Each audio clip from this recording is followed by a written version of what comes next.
Welcome to YSM news. Jabardasth షోతో మంచి craze తెచ్చుకున్న అందాల ముద్దుగుమ్మ అనసూయ ఈ క్రేజ్ తో సినిమాలోకి ఎంట్రీ ఇచ్చి నటిగా కూడా మంచి మార్కులు కొట్టేసింది. అయితే ప్రస్తుతం సినిమాల్లో అవకాశాలు తగ్గడంతో మళ్లీ బుల్లితెర వైపు ఆసక్తి చూపుతుంది. ఈ క్రమంలో ఆమె కిర్రాకు బాయ్స్ కిలాడి గర్ల్స్ షోతో పాటు జీ తెలుగు ప్రసారం చేస్తున్న డ్రామా జూనియర్స్ సీజన్ 8 లో జడ్జిగా కనిపిస్తుంది.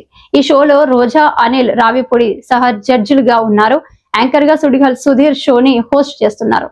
అయితే రీసెంట్ గా ఈ షోకి సంబంధించి ప్రోమో విడుదల కాగా ఇందులో అనసూయ, రోజాల మధ్య జరిగిన సరదా సంభాషణ అందరినీ ఆకట్టుకుంది. ఒక స్కిట్ లో భాగంగా రోజా అనసూయను అత్త అంటూ పిలవడంతో సెట్ లో అందరూ షాక్ అయ్యారు. నువ్వు రంగమ్మత్తగా నటించావు కదా, అత్తలా కనిపిస్తున్నావు, అందుకే ఆ పాత్ర వచ్చిందేమో అంటూ రోజా సరదాగా పంచివేసింది. అదే నన్ను చూసి ఉంటే శ్రీవల్లి క్యారెక్టర్ ఇచ్చేవారని రోజా అనడంతో అల్లు అర్జున్ కి ఫీలింగ్స్ వచ్చే ఉండేవో లేదో తెలియదు గానీ ఆడియన్స్ కి మాత్రం ఫీలింగ్స్ వచ్చేవి అంటూ అనసూయ అంటుంది. దీంతో అటు అనసూయ ఇటు రోజా మధ్య పరిస్థితి హీట్ ఎక్కుతుంది. ఆ తర్వాత అనసూయ ఒక కార్డ్ తెచ్చి రోజాకి రేపు మా ఇంట్లో బారసాల, మీరు తప్పకుండా రావాలి అని అంటుంది.